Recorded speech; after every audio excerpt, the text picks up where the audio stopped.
Hello students, welcome all of you in new session 2022-23 और 2023 की इस सेशन में अकाउंटेंसी के सबसे पहला चैप्टर पार्टनरशिप फंडामेंटल। अब आपकी बुक में चैप्टर नंबर 2 दिया हुआ डीके गोल बुक में और मैं बता रहा हूँ चैप्टर नंबर 1, इसलिए क्योंकि एनपीओ का चैप्टर आपके कोर्स में इस साल नहीं है।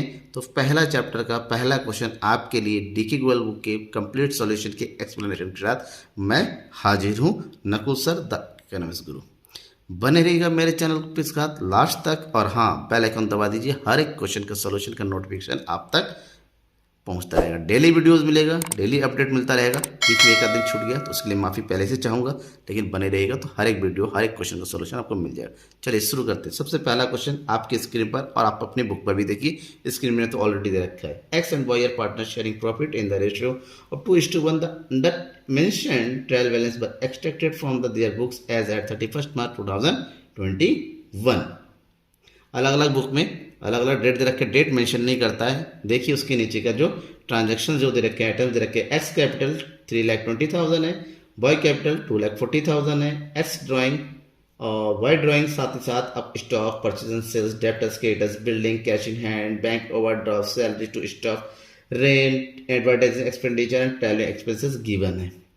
नीचे एडिशनल इन्फॉर्मेशन क्या है? You are required to prepare the profit and loss account. आपको प्रॉफिट एंड अकाउंट बनाना है and also profit and loss appropriation account for the year ended 31st March 2019 and a balance sheet as on date. ध्यान में रखना, balance sheet बनाने के लिए कहा गया है और एप्रोप्रिएशन अकाउंट के बाद बिना कैपिटल अकाउंट बनाए आप बैलेंस शीट नहीं प्रिपेयर कर सकते। दैट मीन्स कहा नहीं गया है, बट आपको प्रॉफिट पार्टनर्स कैपिटल अकाउंट बनाना पड़ेगा।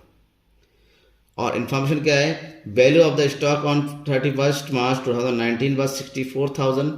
चार्ज डेप्रिसिएशन और building at 10%। Provide for outstanding rent 2,400। Partners are entitled to interest on capital 5% and X is entitled to a salary of 48,000 per annum. तो चलिए क्वेश्चन को solve करना शुरू करते हैं। अकॉर्डिंग टू क्वेश्चन सबसे पहले आपको तैयार करना है प्रॉफिट एंड लॉस अकाउंट। ध्यान रखिएगा, प्रॉफिट एंड लॉस अकाउंट तैयार करेंगे। कंप्लीट नेम है trading and profit and loss account for the year ended 31st March 2021। ठीक है ना। अब जो कुछ भी अपने क्लास 11th के लास्ट चैप्टर में पढ़ा था उसका यूज़ यहाँ कीजिए। सबसे पहला काम क्या होता है, आपको जो भी परचेज ओपनिंग स्टॉक जो दे रखा है उसकी एंट्री कर दीजिए। और क्वेश्चन में देखिए ओपनिंग स्टॉक दे रखा है, स्टॉक 1 अप्रैल 2020 दे रखा है। ठीक है ना। कितना दे रखा है इसको लिख दीजिए। Opening stock that is 45,200। Opening stock के बाद दूसरा जो आइटम लिखा जाता है वो होता है परचेज। अब एक चीज़ देख लीजिएगा, क्या परचेज रिटर्न तो नहीं दे रखा है? That mean return out, but नहीं दे रखा है तो पूरा अमाउंट यहाँ पर एंट्री कर दीजिए। अदरवाइज हमें बॉक्स में एंट्री करने के बाद फिर यहाँ लिखना था, दैट इज 8,68,000। ठीक है ना। इसकी एंट्री कर दिया। इन दोनों की एंट्री करने के बाद हम क्या करते हैं, बाई साइड में आते हैं और सबसे पहला हम क्या लिखते हैं, सेल्स लिखते हैं। बाई सेल्स अकाउंट, सेल्स कितना आ रहा है यहाँ पर 12,45,000। ठीक है ना। उसके बाद सेल्स के जस्ट नीचे क्वेश्चन के बिल्कुल नीचे एडिशनल इन्फॉर्मेशन दे रखा है क्लोजिंग स्टॉक, तो वो सेल्स साइड में लिखते हैं, क्रेडिट साइड में क्लोजिंग स्टॉक।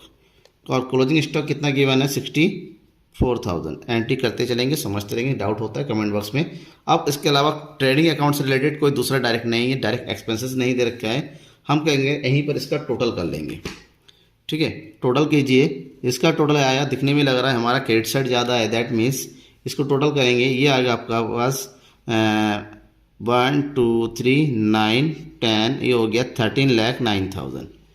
ठीक है ना। अब 13,09,000 से हम क्या करेंगे, इसका टोटल माइनस कर देंगे। ठीक है। अब 13,09,000 से माइनस कीजिए टोटल, तो कितना आ रहा है देखिए। तो सबसे पहले इधर टोटल करना, ये हो गया हमारा 0 0 2 8 5 13 10 1 11 8 1 9 9,13,200। तो 13,09,000 में से 9,13,000 को माइनस कर देंगे तो अमाउंट कितना बच रहा है। जो भी अमाउंट बचेगा उसको लिख दीजिए यहाँ पर टू साइड में। टू क्या आ जाएगा यहाँ पर, gross profit. To gross profit minus कीजिए, कितना आएगा 0 0 8 8 में से 3 गया, कितना बचेगा 5। इधर बचा आपका 10 में से 1 गया 9, 12 में से 9 गया 3, 3,95,800। तो ये हो जाएगा 3,95,800। ये रफ वर्क है, ध्यान में रखिएगा। आप करने के बाद एज जरूर कर दीजिएगा इसको। आप फिर से दोनों साइड का टोटल हमें पता है, अकाउंट का इक्वल हो जाता है, दैट इज़ 13,09,000।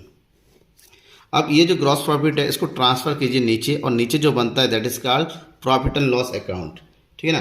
तो इसको ट्रांसफ़र कर देंगे हम यहाँ पर बाई साइड में, by gross profit, that is 3,95,800। अब जितना भी इनडायरेक्ट एक्सपेंसेस है या फिर इनकम है वो यहाँ एंट्री करेंगे। अब क्वेश्चन में देखिए, क्वेश्चन में क्या क्या दिया हुआ है, सैलरीज। अब जिसके बारे में जो एडजस्टमेंट है उसको देखते रहेंगे। सैलरीज के बारे में कोई एडजस्टमेंट नहीं है तो एंट्री कर दीजिए अमाउंट 74,700। फिर क्या दिया हुआ है एक्सपेंसेस में, ठीक है। सैलरी के बाद दे रखा है रेंट, एंड रेंट कितना दे रखा है 26,400। हमने इसको यहाँ पर लिखा कि रेंट से रिलेटेड एडजस्टमेंट में क्या दे रखा है, आउटस्टैंडिंग दे रखा है, दैट इज आउटस्टैंडिंग रेंट कितना दे रखा है 2,400। तो ऐड कर देंगे प्लस आउटस्टैंडिंग रेंट 2,400 ऐड कर दीजिए, तो अमाउंट कितना आ गया यहाँ पर 28,800। रेंट के बाद अब क्या आ रहा है, देखिए क्या दे रखा है, एडवर्टाइजिंग एक्सपेंडिचर। तो एंट्री कर दीजिए, दैट इज एडवर्टाइजिंग एक्सपेंडिचर, ठीक है, दैट इज 5,000, कोई एडजस्टमेंट नहीं है। और उसके बाद एक चीज़ और दे रखा है ट्रैवलिंग एक्सपेंडिचर, इसकी भी एंट्री कर दीजिए, दैट इज ट्रैवलिंग एक्सपेंडिचर। और amount of travelling expenditure is 31,300। अब एडजस्टमेंट में डेप्रिसिएशन दे रखा है, डेप्रिसिएशन और बिल्डिंग, ठीक है ना, उसकी भी एंट्री हम डेबिट साइड में करते हैं, that is depreciation on building. अब बिल्डिंग का अमाउंट कितना दे रखा था, अमाउंट ऑफ बिल्डिंग 6 लाख, ठीक है, 6 लाख है, और 6 लाख का डेप्रिसिएशन कह रहा है कितना हो गया 10%। तो 6 लाख का 10% कैलकुलेट करेंगे, 6 लाख का 10% कितना आता है 60,000। ये कंप्लीट हो गया, ठीक है ना। अब इनकम साइड के लिए कुछ दिया हुआ नहीं है, तो क्रेडिट साइड में कितना 3,95,800। अब हम क्या करेंगे, टोटल करेंगे डेबिट साइड का, कितना टोटल इधर का टोटल कर देंगे, हमारे पास टोटल आएगा 1,99,800। इसको माइनस कर देना है 3,95,800। तो बचा कितना 0 0 0, 15 में से 9 गया 6, दैट इज 18, 18 में से 9 गया 9, दैट इज 2, 2 में से 1 गया 1, 1,96,000। ये जो 1,96,000 आया इसको बोलेंगे हम to net profit. Net profit, जब क्रेडिट साइड ज़्यादा होता है तो उसको नेट प्रॉफिट बोलते हैं, जब डेबिट साइड ज़्यादा हो जाता है दैट इज नेट लॉस। 1,96,000 ये सब आपने क्लास 11th में ऑलरेडी पढ़ा हुआ है फाइनेंशियल स्टेटमेंट वाले चैप्टर में। टोटल कर दीजिए, the total amount is 3,95,800 and 3,95,800। हमारे पास नेट प्रॉफिट आ गया। अब क्या किया जाता है, क्योंकि पार्टनरशिप पढ़ रहे हैं, पार्टनर्स क्या करते हैं, जो नेट प्रॉफिट होता है उसको आपस में डिस्ट्रीब्यूट करते हैं। अब पार्टनर्स के प्रॉफिट को डिस्ट्रीब्यूट बनाने के लिए हम एक अकाउंट तैयार करते हैं, उस अकाउंट का नाम होता है profit and loss appropriation account. इसका मतलब अब हमें बनाना है profit and loss appropriation account. Profit and loss appropriation का फॉर्मेट कुछ इस तरह से होता है, फॉर्मेट कोई डिफरेंस नहीं है। तो प्रॉफिट एंड लॉस एप्रोप्रिएशन की सबसे मेन इंपॉर्टेंस ये होती है कि यहाँ पर जो प्रॉफिट होता है वो पार्टनरों के बीच में डिस्ट्रीब्यूट करना होता है, और पार्टनरों के बीच में प्रॉफिट डिस्ट्रीब्यूट होता है उनके प्रॉफिट शेयरिंग रेशियो में। बट उससे पहले पार्टनरों के लिए जो भी एडजस्टमेंट करने होते हैं, just like interest on capital, salary, commission, वो पार्टनरों को पहले जो है दे दिया जाता है, इनकी प्रॉफिट में से उसको पहले लेस कर दिया जाता है। तो इसीलिए हम profit and loss appropriation account बनाते हैं। तो जिसमें सबसे पहला काम होता है, जो भी हमारा प्रॉफिट एंड लॉस का प्रॉफिट हुआ था उसकी एंट्री कर देंगे यहाँ पर, किस नेम से, by profit and loss account, that is 1,96,000 का प्रॉफिट हो गया। अब दिया कि according to question interest on capital दिया गया था पार्टनर की कैपिटल पर 5% पर एनम, दैट इज हम लिखेंगे to interest on capital. Partner कौन है, दो, X capital account and Y capital account. और एक्स का कैपिटल कितना दे रखा, 3,20,000। 3,20,000 का 5% निकालेंगे, दैट इज कितना हो जाएगा 16,000। कैलकुलेट कर लीजिएगा, मैंने ऑलरेडी कैलकुलेट किया हुआ है। और 2,40,000 का 5% निकालेंगे, कितना 12,000, ठीक है ना। तो टोटल अमाउंट कितना हो जाएगा ये 28,000। इसके अलावा एक्स की सैलरी दिया जाना था, एक्स सैलरी, ठीक है ना, क्योंकि वो देखिए एक्स की सैलरी की बात कहा गया था, पॉइंट नंबर 4 नीचे एडजस्टमेंट में X is entitled to a salary. तो जिसकी सैलरी उसके नाम से लिखेंगे, to X salary, the amount of X salary is 48,000। इसके अलावा कोई एडजस्टमेंट नहीं है। अब हम क्या करना है, प्रॉफिट हुआ 1,96,000 से पार्टनर को देना इतना पैसा, तो लेस कर दीजिए, दैट इज़ 1,96,000 में से लेस कर देंगे 8 8 6 617 76,000, तो टोटल अमाउंट कितना हो गया, टू 1,20,000। इस 1,20,000 को पार्टनरों के बीच में डिस्ट्रीब्यूट करना है, और डिस्ट्रीब्यूट करते समय लिखना होता है to profit transfer to partners capital. को पार्टनर है 2 एक्स एंड वाई, और क्वेश्चन में प्रॉफिट शेयरिंग रेशियो क्या दे रखा है, 2:1।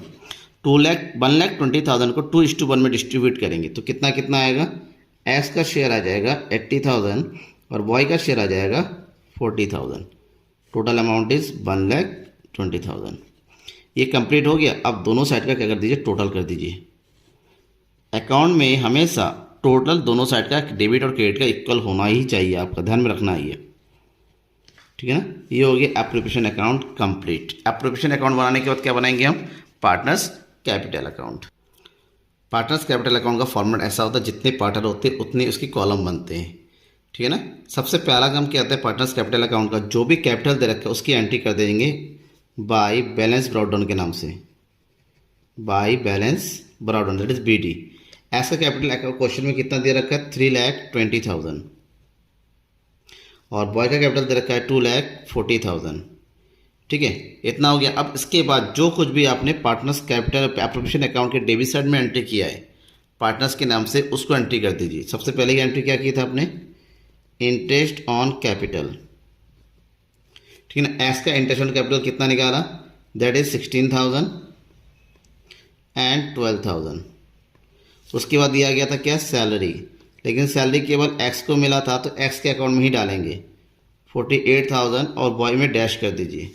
उसके बाद क्या आया था, डिस्ट्रीब्यूशन हुआ था प्रॉफिट का, तो इसको एंट्री करेंगे profit and loss appropriation account के नाम से, और ये कितना है आपका 80,000 एंड 40,000। इसके अलावा एक चीज़ और दे रखा था क्वेश्चन में, ड्राइंग, इंटरेस्ट ऑन ड्राइंग नहीं था इसलिए उसकी एंट्री अब तक नहीं किया था हमने। नॉर्मल ड्राइंग दे रखा है तो उसकी एंट्री कर देंगे हम टू साइड में, डेबिट साइड में ड्राइंग। एक्स का ड्राइंग कितना है 40,000 और वाई का ड्राइंग कितना है 32,000, ठीक है ना। इसके अलावा कोई दूसरा अमाउंट नहीं है। अब एक काम कीजिए, अब हम टोटल करेंगे, एक्स का टोटल करेंगे और वाई का टोटल करेंगे, कोई दूसरी एंट्री है नहीं, तो एक्स का टोटल करेंगे, यहाँ जाएगा 4,64,000 और वाई का टोटल करेंगे, ये जाएगा 2,92,000। टोटल करने के बाद इधर का भी टोटल करके लिख दीजिए क्योंकि हमें लेस करना है, तो 4,64,000 और ये हो गया 2,92,000। 4,64,000 में से हमें 40,000 को माइनस कर देना है। माइनस करने के बाद जो आएगा दैट इज कॉल्ड बैलेंस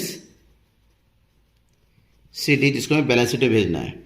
तो 4,64,000 में से 40 माइनस कीजिएगा, बचेगा आपके पास 4,24,000 और 2,90,000 में 32 माइनस कीजिए तो ये बचेगा आपके पास 2,60,000। ये हो गया partners capital account. Partners capital account बन गया। अब एक ही चीज़ बचा है, बैलेंस शीट। चलिए बैलेंस शीट तैयार करते हैं। बैलेंस शीट क्या बताता है, लायबिलिटी और एसेट्स की स्टेटस को बताता है। जब प्रिपेयर करेंगे और लास्ट में इन दोनों को ट्राई करना पता होता है, बैलेंस शीट और लायबिलिटी का टोटल हमेशा इक्वल होता है। यहाँ पर कोई बैलेंस नहीं बचता है कि माइनस करके बैलेंस, इनका टोटल हमेशा इक्वल आएगा। शुरू करेंगे लायबिलिटी साइड में। लायबिलिटी साइड में सबसे पहले एंट्री करते हैं कैपिटल की, कैपिटल, जहाँ पर एक्स का कैपिटल हमने कैलकुलेट किया था अभी ऊपर 4,24,000 और वाई का कैपिटल आएगा 2,60,000। दोनों का टोटल कर दीजिए। टोटल करके यहाँ अमाउंट लिखिए, दैट इज 6,84,000। और लायबिलिटी के बारे में क्या कहते रखा है, क्रेडिटर्स दिया हुआ है, अमाउंट ऑफ क्रेडिटर्स इज 48,000 और क्या दिया हुआ है, बैंक ओवरड्राफ्ट दे रखा है,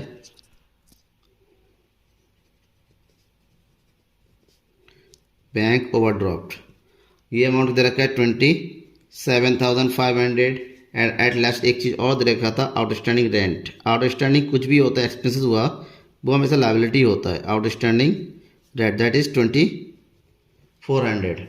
इसके अलावा कोई दूसरा अमाउंट नहीं है। अब एसेट्स में आते हैं, एसेट्स की एंट्री करते हैं। क्या क्या दिया हुआ है वो देखिए। सबसे पहले एंट्री करेंगे हम कैश इन हैंड की।